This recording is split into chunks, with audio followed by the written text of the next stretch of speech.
What is up, Steelers Nation? Thank you so much for jumping on to another episode of All Steelers Talk. I'm Noah Strackbine, joined by my main man, Steven Thompson. Find us on youtube.com/All Steelers Talker. Subscribe anywhere you get your podcast. The Pittsburgh Steelers, we are 1 day away from the 2024 NFL Draft, and by all means, things are hot, and they are continuing to heat up. We are talking potential first-round trade for the Pittsburgh Steelers.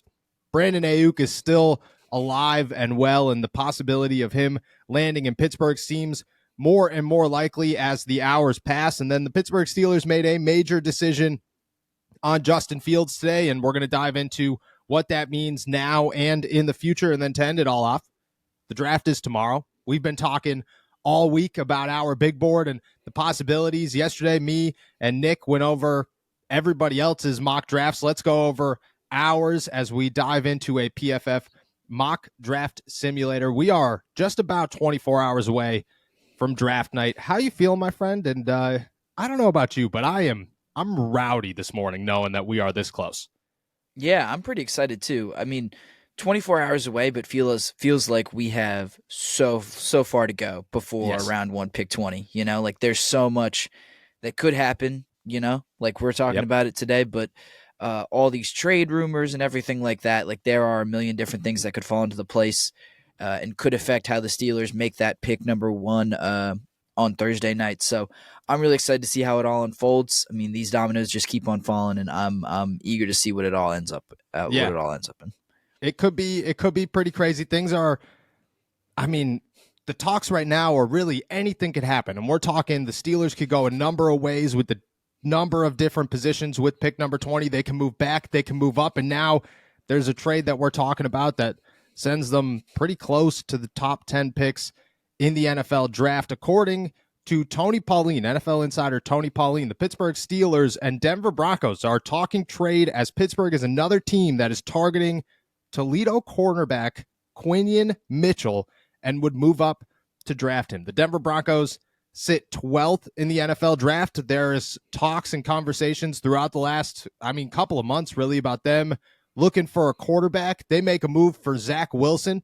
Maybe that's their quarterback. Who knows? And, well, the door could be open for the Pittsburgh Steelers to move up, try and grab Quinion Mitchell, who's been real high on their list throughout the offseason. I mean, we've talked very highly about Quinion Mitchell, and we've also made it known that we have been told more than once that he is on a short list of names that they really value in this NFL draft. To move up to 12, I mean, I guess an important piece to this is the Philadelphia Eagles are also considering a move up and a trade with the Denver Broncos. I mean, you wrote it for the site yesterday. You dove into it. What were your thoughts when you saw Pittsburgh Steelers, Denver Broncos trying to work out something to move to 12? Yeah, I was pretty surprised. I mean, the thing about Quinion Mitchell is, like you said, we have been talking about him all offseason, and it was never, when he kind of fell off of our board, it wasn't because, you know, we learned something new or thought he was a bad player. It was because he kept rising. He kept looking like a better and better prospect, and one that more and more teams were going after. And I think that I think this report makes that even more evident. That's the tricky thing for the Steelers. I mean, if it was just them vying for that 12th pick from the Denver Broncos, I think it'd be a different story. I think you might be able to give up a little bit less, but they're going to have some competition, and your competition is the Philadelphia Eagles, who desperately need a cornerback. Yes. They desperately need help in their defensive secondary in a way that even the Steelers don't. I mean, the Steelers, they need a corner. They don't need it as desperately as the Eagles do. So, you know, it seemed a little far-fetched to begin with, and then you throw in the fact that the Eagles are really going to drive up that price because they need Howie Roseman is not one to sit idly by and let the draft board fall to him, or let, you know, things fall to him. He's going to be aggressive. So I think the Steelers would really have to make an offer that the Broncos can't refuse, because you know that the Eagles are going to, if not match it, they're going to come really close to trying to vie for the same thing with a pretty steep price. Yeah, I agree. I look at it and I say, at first glance, exciting, awesome. Denver Broncos, could this really happen? Could they be eyeing Quinion Mitchell? I mean, I think Quinion Mitchell's a sure thing, a lock in the NFL. The dude's going to be a stud. I mean, easily agree that he's the best corner in the NFL draft. when it comes to going up to 12, I just don't know where I stand with that move, because I don't think Omar Khan is thinking we're going to give up a bunch of picks and a bunch of, whatever compensation to go up and get a cornerback, especially in an NFL draft where the corners will probably be available at pick 20. And depending on, just like you said, what the Philadelphia Eagles are going to do with that trade and what they're going to offer, the Steelers are going to have to match it plus some, especially because they're in the AFC. They're further back than they'd like to be to move up to 12. I mean, that's not an easy trade to go make. That's 8 spots. That's, that's not a 4th round pick. That's potentially a 2nd round pick to move up and get a corner. And as high as I am on Quinion Mitchell, and as much as I think Quinion Mitchell's actually going to work out, I don't know if I agree with moving up that far to go get a corner. Now, if it was 3 spots, if it was 2 spots, even if it was, maybe 5, if you could go 5 without having to give up a ton of exchange, I could justify it. 8 spots, what are we working at? We're looking at, a 1st and a 2nd round pick most likely, right? Yeah, and I would have to wait a first next year, right? Or your first this year? First this year, 20th, and then maybe 51.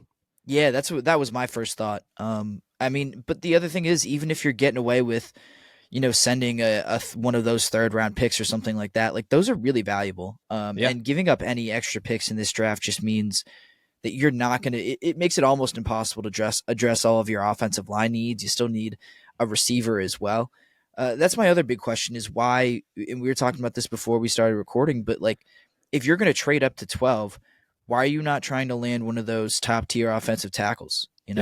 Like why would that not be the move at 12? Like, I don't know, that seems like a much bigger need. Corner feels like a need where there are guys that you feel, obviously no one at the level of a Quinion Mitchell in the 2nd round or something, or 2nd or 3rd round, but there are guys who could get close to that, who I think you could trust as a starter, either on the, like at the very least as a starting slot corner going into next year. So I just feel like it would not only be a misuse of resources to trade up, but also to trade up for a corner. Any corner really just doesn't make a whole lot of sense. No, I agree. I think if the only position that I would feel comfortable with the Steelers trading up to go get is an offensive tackle. And it'd have to be like a sure thing offensive tackle. You can't go up there and get, I don't know, Troy Fatanu or even J.C. Latham or Marius Mims. Like, if you're going to make a move, especially that far of a move, you're going to get Fuaga. You're going to get Fashanu.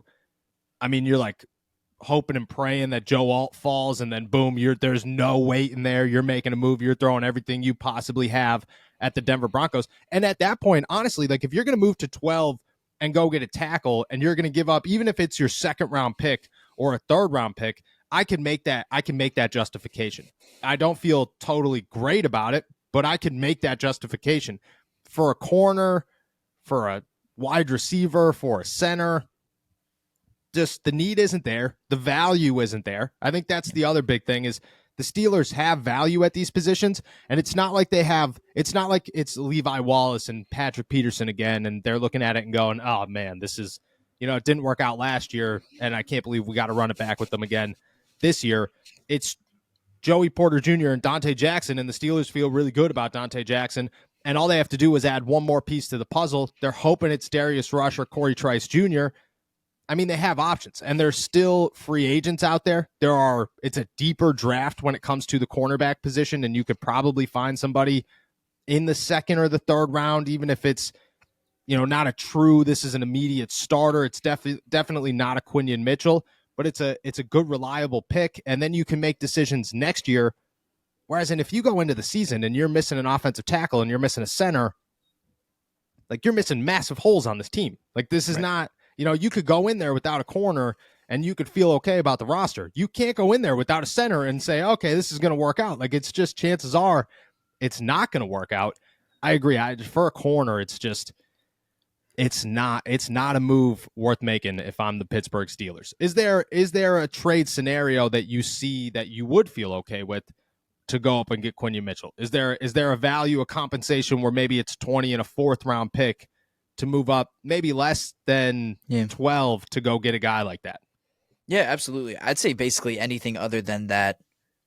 That like if you're assuming it's your first, it's if it's pick number 20 and then one other draft pick, Yeah. I'd be comfortable with anything outside of 51. To be quite honest, like you Okay. throw one of those third round like 98 or whatever you have in the fourth, like I'm perfectly fine with that. That would make. I mean, again, going to get Mitchell for that price, maybe not my move, but trading up in a vacuum, using one of those third round picks or a fourth round pick, if you were able to get to, I don't know, 15 or maybe 18 is not worth it. Like I feel like it'd have to be Yeah. five. It'd have to be like moving up to 15 or higher to really make it worth it. Yeah, I agree. Unless it's an offensive tackle, that if it's and depending on the offensive tackle, like if you're going to give Like up a third round pick, I just feel like you got to go get like Quinion Mitchell is a guy. Like he's a guy that's going to work out. There's no questions that he's going to work out. It's more so like I don't know, like you have to go and get somebody that immediately makes this football team that much better. Like 8 picks better. And I just don't know if a corner does that. yeah, like the marginal value of Quinion Mitchell over Dante Jackson versus, like, that's the thing when you said walking into 2024 without a corner, like it's without a star corner. It's without a Yeah, second star corner. I was going to say When a you're talking second star corner because they already have right, one. right, and when you're talking about when you say the Steelers don't have a center, they truly do not have a center. Like Nope. the whole Nate Herbig and James Daniels and whoever have like positional or flexibility or versatility, whatever line Omar Khan has been using. I don't think that's true at all. I don't think that's. I mean, I bet it's true that they have some positional versatility, Yeah, but like they can not. work, but you don't want Oh, them I to. don't know if they could even work. Like I think you could say like you can give the face of like, yeah, this guy could play some center for us, and it's like Yeah, he could play some center for you. I don't know how well he could play that center spot for you. That's my I thing. agree. Is yeah, I agree. it's so much more touchy and so much more tricky at center just because there is literally no one there, in my opinion, versus at corner where you might not be as confident in those guys, but there are starters there. Yep, I agree. I agree. And you have needs. Like that's the other thing that goes into this is the Steelers. I think when people address needs is, oh, well, the Steelers have so many needs. No, they don't. They have 4. And if you could go out and get all 4 of them with starters, you have done it. You have completed the offseason in a way where you feel so confident in your roster. If you could go out and get a starting offensive tackle, get a starting center, get a third cornerback, and get a number 2 wide receiver, you've done it. Like you have no holes left on your roster. At least no glaring holes. And I mean that's what the Steelers should be hunting for. They shouldn't be hunting for, okay, well, if we go out and make one giant splash, we get another start. Like our cornerback room is going to be the best it's been in maybe forever. I agree with that, but you have an opportunity to go hunt for a Super Bowl with a complete roster, and I think that's a better move than going out and shooting big at one guy. That's just how I feel.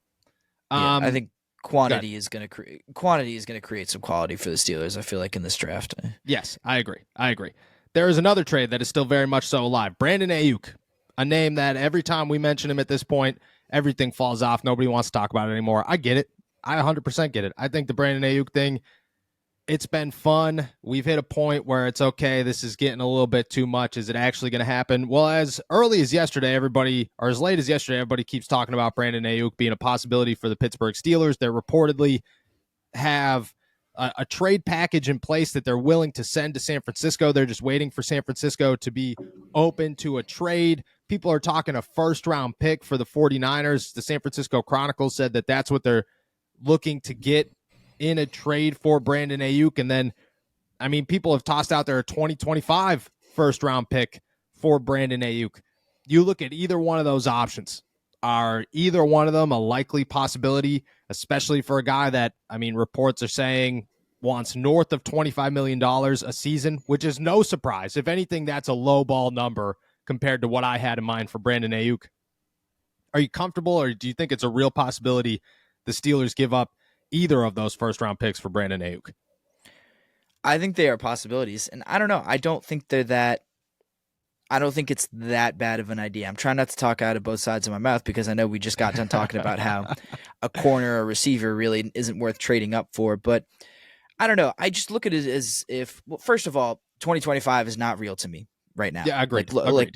it's like I don't care about that, to be quite honest. Like I think you put Brandon Ayuk on this team and you have a Super Bowl contender. So I'm not worried Agreed. about that at all. So if you want to give up a 2025 first round pick, by all means, I'm all for it. That's perfectly fine on my end. I would go for it. As far as this year's first round pick, like the reason I'm not all the way out on it is because Brandon Ayuk is more, and I get it, you're only getting him for 1 year, but he is the surest, he would be the surest thing in this draft. If he was available to be picked in this draft, he would go what?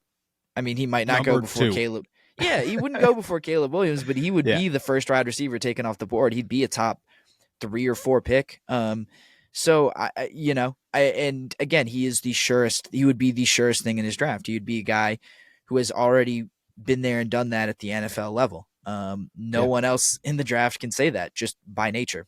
So I, to that extent, for a team that needs a receiver and according to some, needs a number 1 receiver. Some people True. don't really have a ton of faith in George Pickens right now.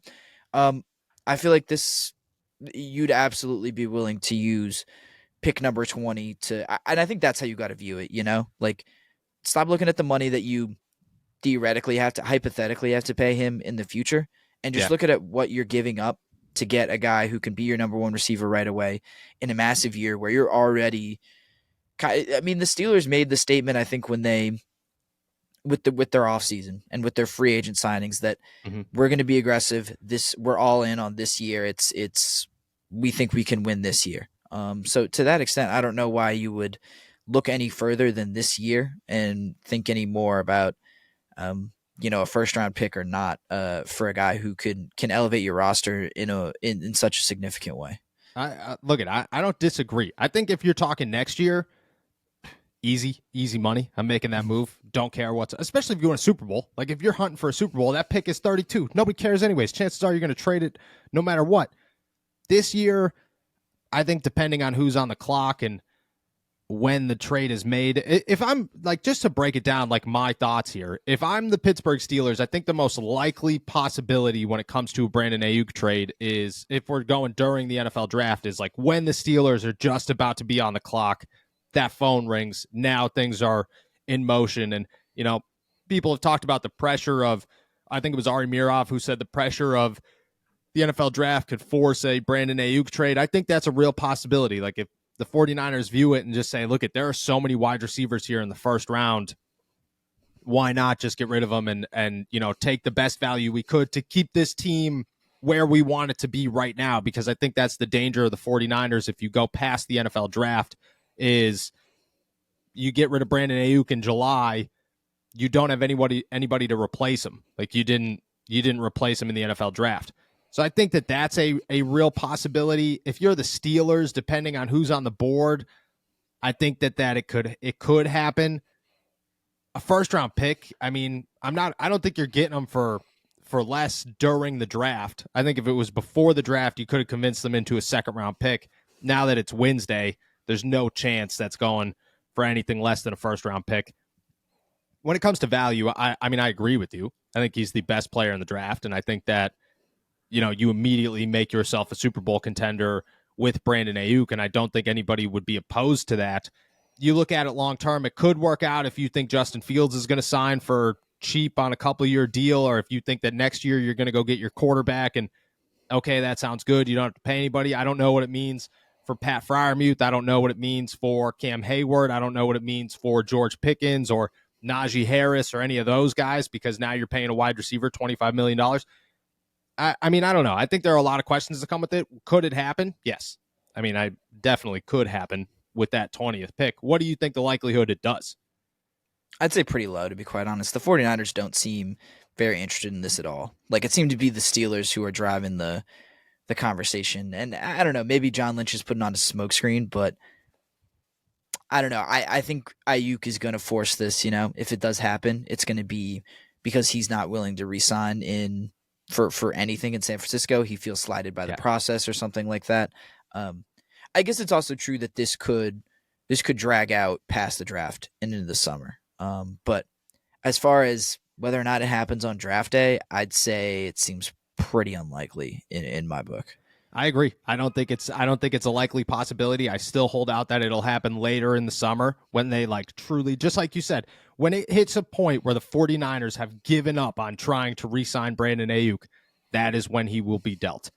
I don't think they've given up on him just yet. I think that they still feel that this is a Super Bowl team and they'd like him around as a Super Bowl or as a piece of that puzzle in 2024. I just don't. The draft is just unlikely to me. It could happen, but I give higher stock in the Steelers trading up for a guy like Quinion Mitchell than Brandon Aiyuk trade. And I think both of them are pretty next to nothing right now because if I had to guess, they're sitting at 20 and they're going to just pick somebody at pick number 20. All right. Last thing I want to talk about before we dive into our mock draft here. The Pittsburgh Steelers have reportedly not picked up or will not pick up Justin Fields' fifth-year option, a $25 million one-year deal. I mean, I think it comes as no surprise to anybody who was sitting around saying, I could not believe the Steelers did not give their backup quarterback $25 million, guaranteed. Your thoughts? You still think that there's a shot that Justin Fields sticks around in Pittsburgh past 2024? I do. I do think there is. Like you said, this was pretty obvious. They weren't going to pay $25 million for a guy who has never played a snap for them. So I understand that. I think it all changes if, Fields gets any kind of starting experience in Pittsburgh. I don't know. I feel like Russ is kind of when it's over, it's over. There's not really Russ could get benched and eventually come back. I think if that happens, that's kind of worst case scenario for him, and it'd be really tough to come back from that. As for Fields, I don't know. I feel like he's going to be able to bank on his potential a lot more than really anyone else, especially Wilson. So I think if he shows you literally anything on the field, I think that's a situation where the Steelers could say, yeah, this is worth it. We can take a risk on this guy. That's the other thing. Like, it really all comes down to how much experience Fields actually, or how much time Fields actually gets to play. It's possible he gets none, and you're sitting here and you can say, all right, well, we can sign him as a backup again.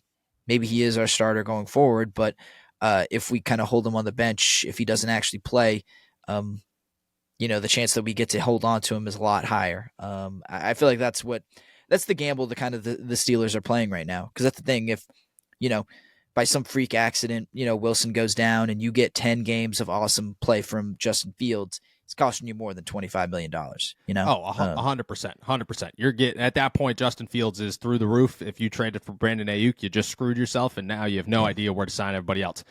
That being said, I agree with you. I think that it comes down to a lot of things. I'm curious to know if the Steelers have had the conversations with Justin Fields about, hey, let's sign you right now to I don't know, even if you want to be like a team that puts a little bit of faith in them, and they say, hey, we'll give you $10 million next year, for a 1-year deal, $10 million. Come back to Pittsburgh.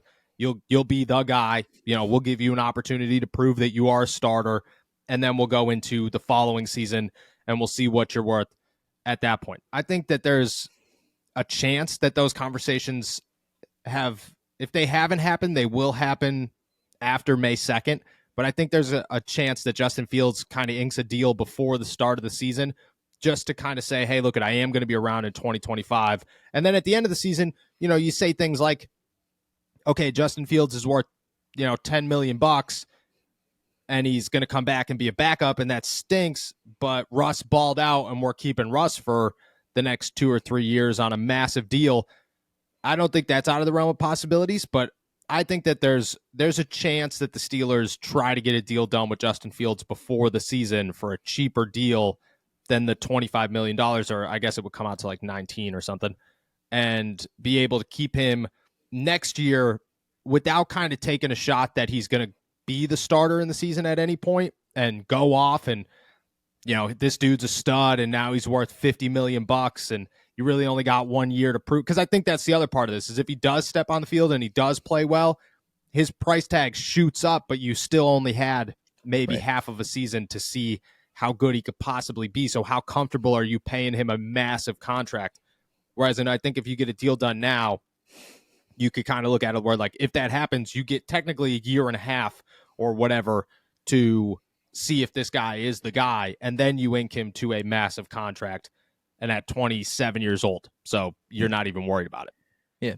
And I mean, that's ultimate flexibility too. Because I mean, if Justin Yeah. Fields is on a $10 million contract for 1 year, he's also a trade chip too. Like if Wilson easy. works out and he's your long-term guy, then you can get off Wilson, or you can get off Fields pretty easily on a $10 million contract. I feel like he's still, even at 26 years old, if he's signed to that $10 million deal, has a level of potential that would at least get some teams interested. Like everyone's going to need a quarterback eventually. So yeah, I would like that a ton. It's just a matter of like, who's going to gamble on themselves more? You know, are the Steelers gambling that, you know, Wilson's the guy and that he's, you know, that they're not worried about losing Fields, or is Fields going to bet on himself a little bit and say, no, I'm pretty sure that I'm going to get that $30 million or a year one way or another.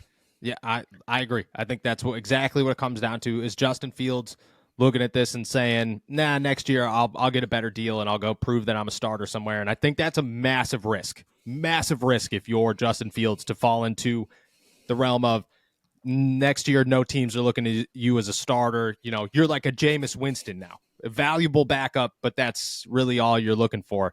Whereas I think Omar Khan might be able to kind of convince him otherwise. And when it comes to a trade, if anybody's sitting around trying to use the Chicago Bears only getting a 6th round pick for a cheaper Justin Fields than $10 million, go look at what Omar Khan has done, you know, especially when it comes to the Chicago Bears. I would imagine that Justin Fields goes for a little bit more than a conditional 6th if he's traded from the Pittsburgh Steelers, especially sitting on the bench for a year. That does wonders for your stock in the NFL, and the Steelers would make some noise if they did want to get rid of him. But that's the news. We'll see what happens. May 2nd. I mean, we're still waiting on Najee Harris. You got changed thoughts there? I still don't think that that's going to happen. No, I don't think so either. I mean, that's also the kind of thing, like Khan keeps saying, we got until May 1st to figure this out. Every single like, time. What's changing between now and May 1st, man? Like, literally nothing. You know, is Najee gonna, you know, trip and tear his ACL walking down the street someday? Probably not.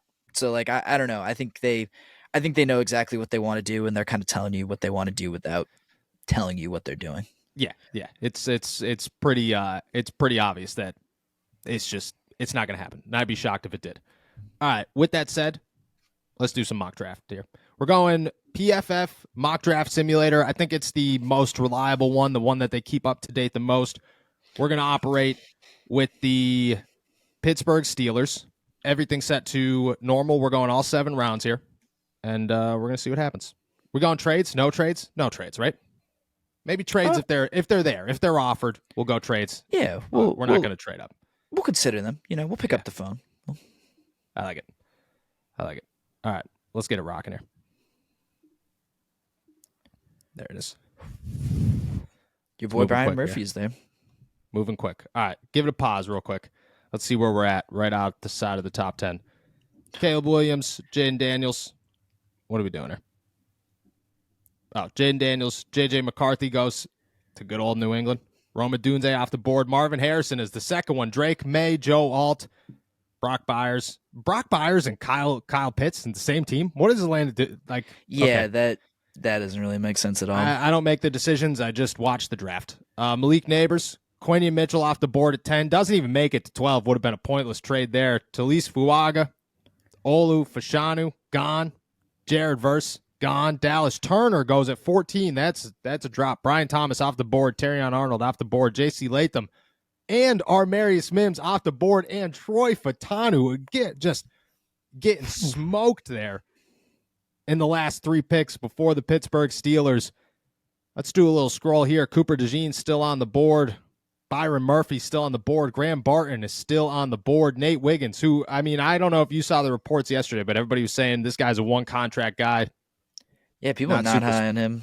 Not high on Nate Wiggins. You got some guys that you would like to narrow down to this. I mean, I think there are 2 obvious answers of who the Steelers would realistically consider in this situation. Yeah, Barton and DeJean seem like the top 2, at least in my book. I know you like Byron Murphy. I'm not sure about a defensive tackle here. That's just I don't know. I don't know what that does for the Steelers, and I feel like that just pushes all of your much more important needs further down the board. So I don't know. I'm partial to Barton at this spot, but I could live with DeJean as well. Yeah, so I think Barton's the realistic option. As much as I love Cooper DeJean, and I think Cooper DeJean's going to be a stud, I think his draft stock over the last week has dipped a little bit, whereas in Barton's kind of stays there. Everybody loves Graham Barton. I agree with you. I think we're going Graham Barton here at 20. And it's in. Oh, it's moving fast. Jesus, yeah, this is flying. Yeah, this thing flies. All right, go back to where we were. Go back to 21 here. Well, now I'm kind of disappointed that if Frazier was if I had known Zach Frazier was going to be there, who would we go? Cooper DeJean? Probably. I mean, we could even go like A.D. Mitchell or something like that. Yeah, true. Tyler Guyton's is gone. Cooper DeJean goes 2 picks later to the Philadelphia Eagles. They get their corner. Latu, Nate Wiggins goes to the Cowboys. Byron Murphy goes 25. What a steal for the Green Bay Packers. Darius Robinson, A.D. Mitchell, Kool-Aid McKinstry goes in the first round. Jackson Powers-Johnson also goes in the first round. Chop Robinson, guy that, I mean, a year ago, I don't know what's up with these Penn State guys. So it was a first round top 10 pick maybe. Rackestra, excuse me. And then Xavier Worthy right there at the end of the line. Polk goes super early at 33. Yeah, that's crazy. Patrick Paul, too. Jordan Morgan off the board. I can't read that name, but Roger Rosengarten. Thank you. Peyton Wilson early. Peyton Wilson. Woohoo. Ooh, man. I think it was NFL Network ranked him a future Pro Bowler in this draft the other day. Troy Franklin off the board. Ladd McConkey goes late at 41. Samron still at 42. Lassiter at 43. Michael Penix doesn't go until 44. Bo Nix goes 45. Wow, Max Melton off the board early. That's a stink. That stinks. Isaac, Jonathan Brooks, Ricky Pearsall. That's a dagger there. And then Keon Coleman right off the board. All right, let's do a little scroll here. I mean, immediately Roman Wilson makes a lot of sense for the Pittsburgh Steelers. Braden Fisk is a name that they are definitely high on as well. Yeah, I mean, you keep scrolling here. TJ Tampa, maybe. Xavier Legette, they did bring in for a pre-draft visit. Maybe they like that guy. Yeah, Legette, I don't think I ever expected to make it this far down. To 51. It kind of never was in my calculus, but I feel like, I don't know, if it's between him and Wilson, I don't know. That's interesting. It is interesting. If we're going to be honest, I mean, Roman Wilson's a good one. Just, I don't know, like interest-wise, I think potential-wise, Xavier Legette might be the guy that they have higher on the board. That's what I'm thinking. Like, is it like potential versus, immediate fit or win now, however you want to put it? I feel like Wilson is I'm more confident he could be ready right away than Legette. But I think Legette has the higher ceiling. I agree. And I think maybe in this instance they're thinking higher ceiling just because, they got George Pickens. Maybe they're ready to add a veteran. I think the ceiling of a guy like Legette is, I don't want to say significantly, but it's definitely higher than Roman Wilson. Go a little bit down. Let's see who else is still on the board here. Edgerrin Cooper. No. Malachi Corley being there also changes some things. That's I'm not particularly high on Malachi Corley, to be honest with you. Over the other two? All right, who you feeling between those two? I think my vote's in for Legette. I think my vote would be for Legette too. All right, let's go. Xavier Legette with second round pick here. This is not a bad draft. Not a bad draft. We're cooking right now. Not as much as this draft. Why is it slowing down in the third round now? I think Nick slowed it down. Oh. Shout out Nick. All right, we're moving. We're still moving. Junior Can't Colson. believe there have been no trades here. No, look at that right at the top there. All right, scroll it back. Let's see who went and where they went here.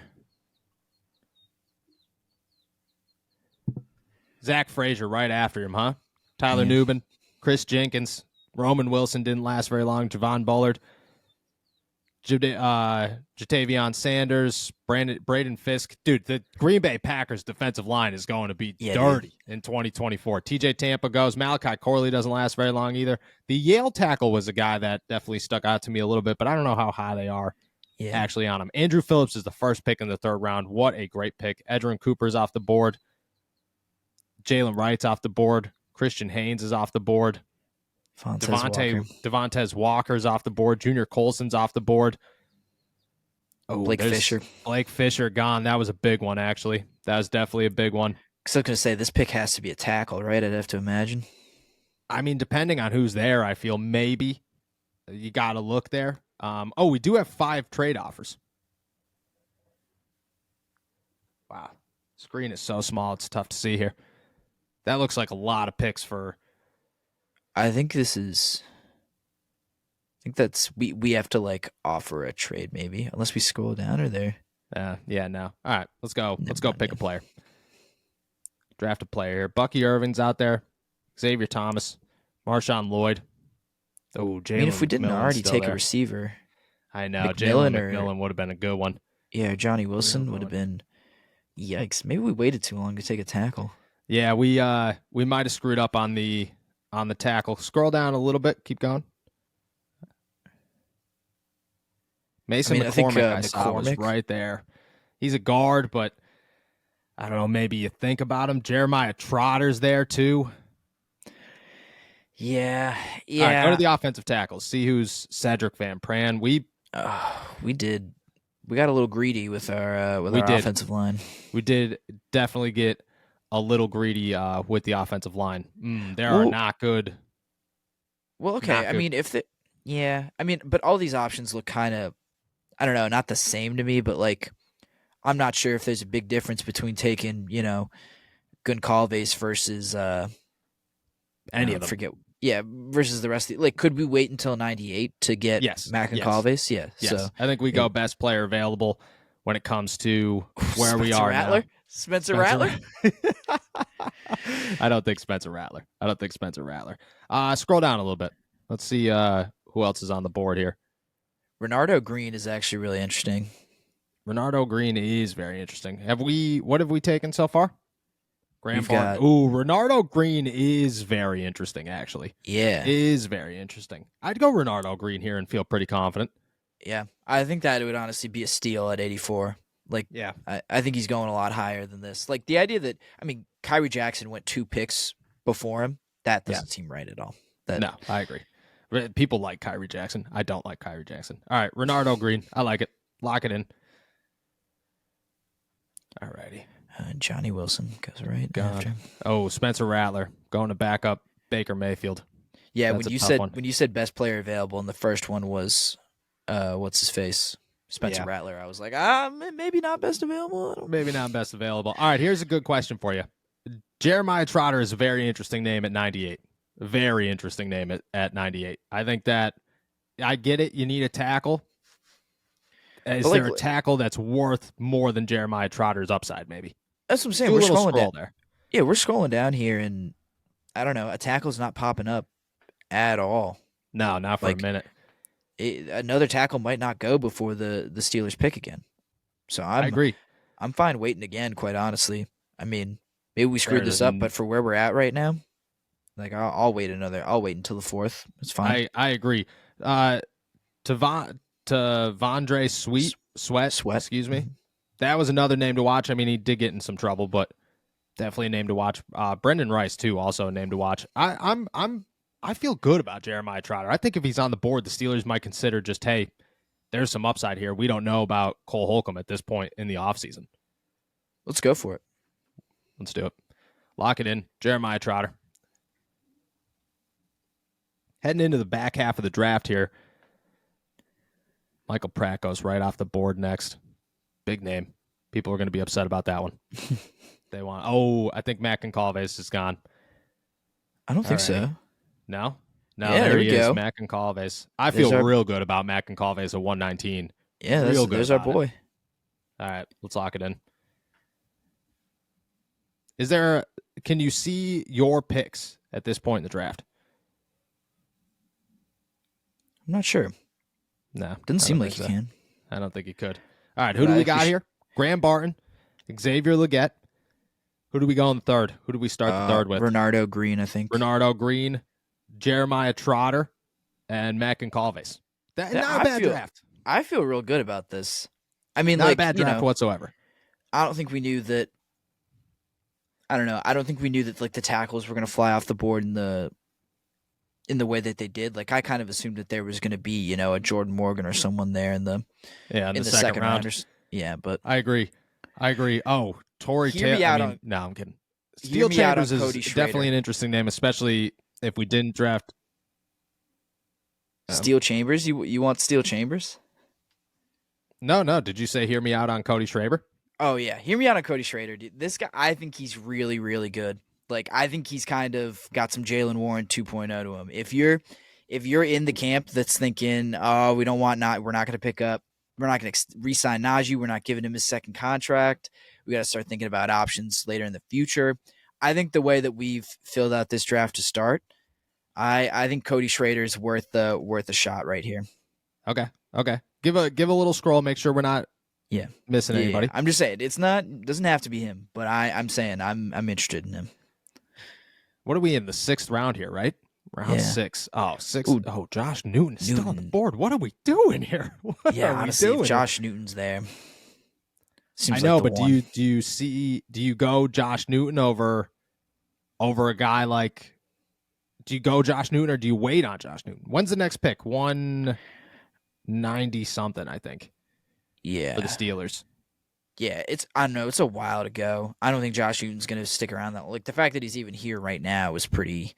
Are you going talent or are you going potential? Are you going immediate impact? Well, I feel like Newton is immediate impact as a slot corner. I feel like that's what I'm going with. Yeah. I feel good about Newton, to be quite honest with you. All right, let's go Newton. Let's hope our running back's there in the next one. I can't believe Newton. There's always going to be a running back there. Come on, what are we talking There's about? always a running back. Always a running back. There he goes. 185 off the board. New York Jets. You don't need a running back. Yeah. The New York Jets. All right, who we got? Don't the Jets have like 5 running backs? Weren't they like too many?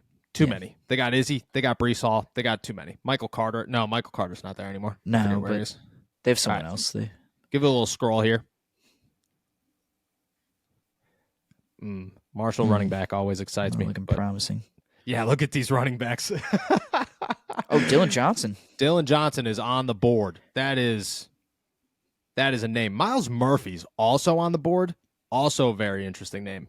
Yeah. Very. Carson Steele. Joe Milton. Are we thinking Joe Milton with the next one if he's there? The Christian Boyd's there too. I'm willing to do it. Right now? Do they have another pick? No. After this? No, this is the last one. Oh. Honestly, I'd go with the running back here. As much as I love Joe Milton. I agree. Yeah, but they said they're not done. Yeah, no, I agree. Yeah, Carson Steele's also another one. Go to let's see the running backs. Let's see the available running backs.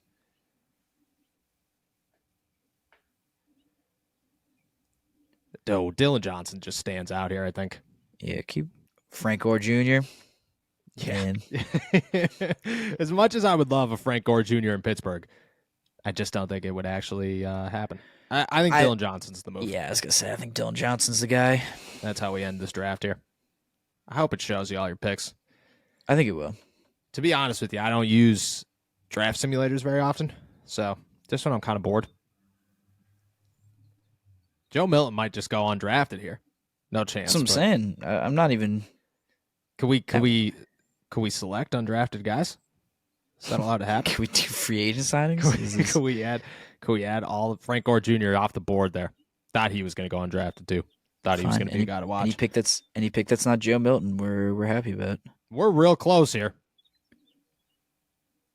I don't think he got drafted. I didn't see that last pick, but I can't imagine he was. I don't think he got drafted. Oh, there it is. Look at this. We made out like bandits. Bandits. Wow, that's a phenomenal draft. That is a phenomenal draft right there. That looks real good. The fact that we got Renardo Green at 84, 84. I think that's incredible. That might be the best pick of the draft. I agree. Big fan of it all. Dylan Johnson, I think, has so much potential. Josh Newton in the 6th round should never happen. So the fact that it did, I mean, you just stocked up your outside and your inside on corner, got a starting wide receiver, added. Why do they have Graham Barton as a tackle?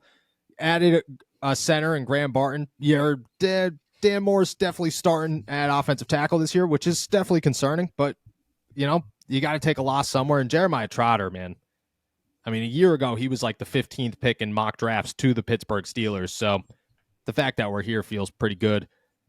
I mean, no complaints. No complaints on this one whatsoever. With that said, we're heading out of here. Thank you guys so much for jumping on to another episode of All Steelers Talk. I hope you guys enjoyed that mock draft, and I hope everybody has a blast doing all theirs over the next 24 hours as we approach draft night. Make sure to find us on youtube.com/All Steelers Talk. Find us anywhere you get your podcast, and as always, check all of our workout, especially over the next 3 days, at allsteelers.com. I will be back tomorrow with Nick. We're going to answer all your questions, dive into every last bit of news before the NFL draft, and then we will obviously bring you guys podcasts throughout the NFL draft just to keep up to date with everything that is happening. We're 24 hours away from the draft. And with that said, enjoy another beautiful day in the Berg. Peace.